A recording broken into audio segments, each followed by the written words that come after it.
الشیطان الرجیم بسم اللہ الرحمن الرحیم حامدا و مصلیا قال اللہ تبارک و تعالی فی القرآن المجید والفرقان الحمید الا بذکر اللہ تطمئن القلوب صدق اللہ مولانا العظیم و بلغنا رسولہ النبی الکریم الرؤوف الرحیم۔ ہمارے مسلسل دروس کا عنوان ذکر الہی کی فضیلت کے حوالہ سے ہے کہ ذکر تین طرح کا ہے، زبان سے بھی ذکر ہوتا ہے، ارکان سے بھی ذکر ہوتا ہے، اور دل یعنی جنان سے بھی ذکر ہوتا ہے، جسے بالترتیب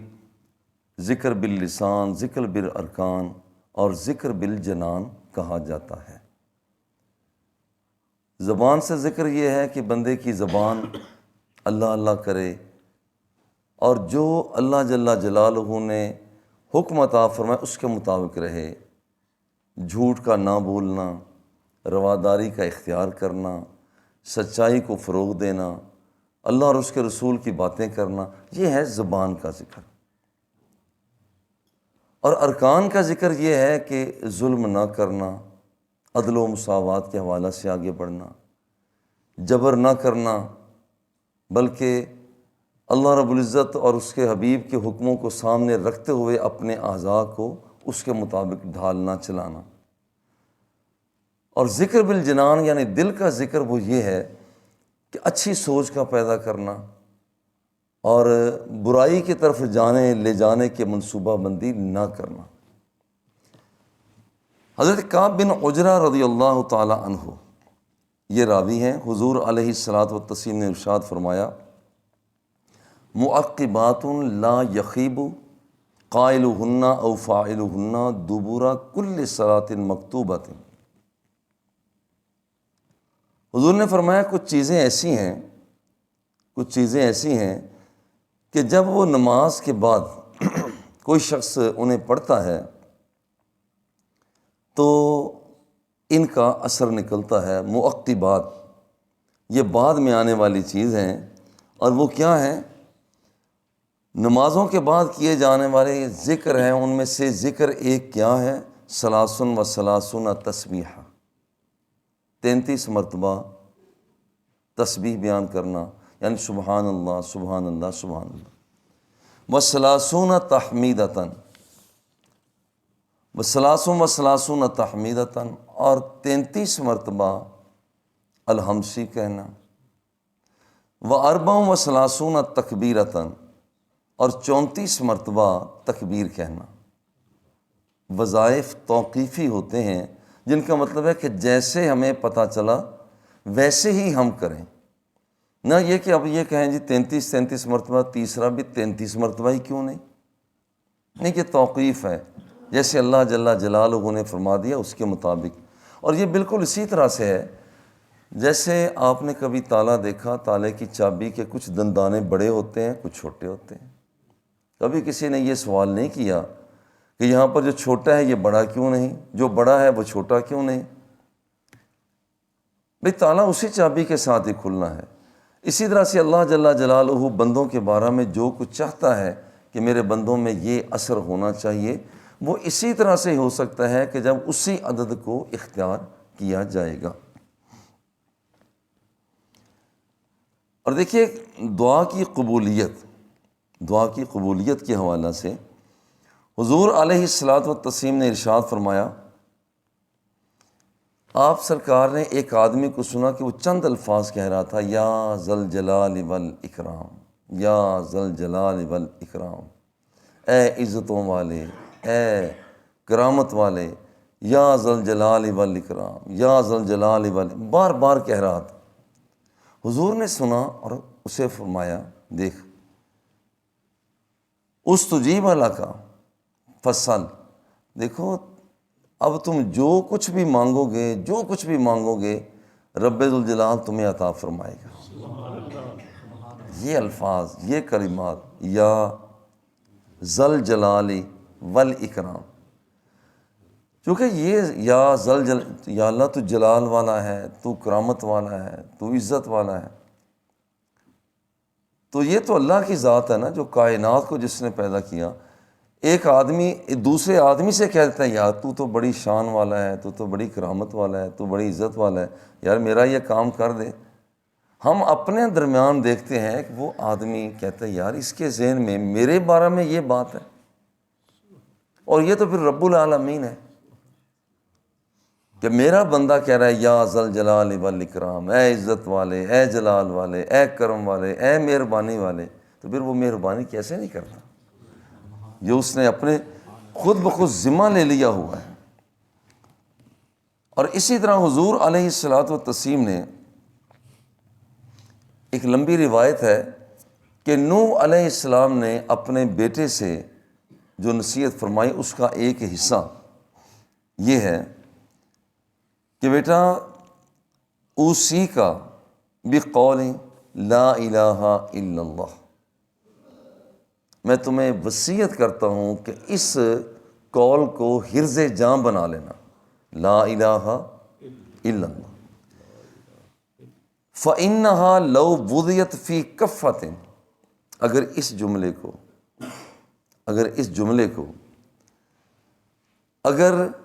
ایک پلڑے میں رکھ دیا جائے، فی کفہ ویسے ہتھیلی پر رکھ دیا جائے، ایک پلڑے میں رکھ دیا جائے، لا الہ الا اللہ کے کلمات کو ایک پلڑے میں رکھ دیا جائے، وَوُضِعَتِ السَّمَاوَاتُ وَالْأَرْضُ فِي كَفَّةٍ، اور آسمانوں کو زمینوں کو دوسرے پلڑے میں رکھ دیا جائے، لَرَجَحَتْ بِهِنَّ، تو یاد رکھنا کہ یہ ایک جملہ جو ہے یہ زمینوں اور آسمانوں سب پر بھاری آئے گا، لا الہ الا اللہ۔ یہ باقی وظائف بعض اوقات بھول جاتے ہیں، یہ تو وظیفہ وہ ایک ایسا عمومی وظیفہ ہے کہ جو ہر بندے کو یاد بھی رہ سکتا ہے، چلتے پھرتے جاتے آتے، دکان پر بیٹھے ہیں، کاؤنٹر پر ہیں، ادھر ادھر ہیں، لا الہ الا اللہ یہ وظیفہ کیا جائے تو یہ وہ وظیفہ ہے کہ جس کے کرنے سے پوری کی پوری زمینوں کو آسمانوں کو رکھ دیا جائے تو پھر بھی یہ وزنی ہے۔ اور ساتھ ہی فرمایا کہ اگر ولو کانت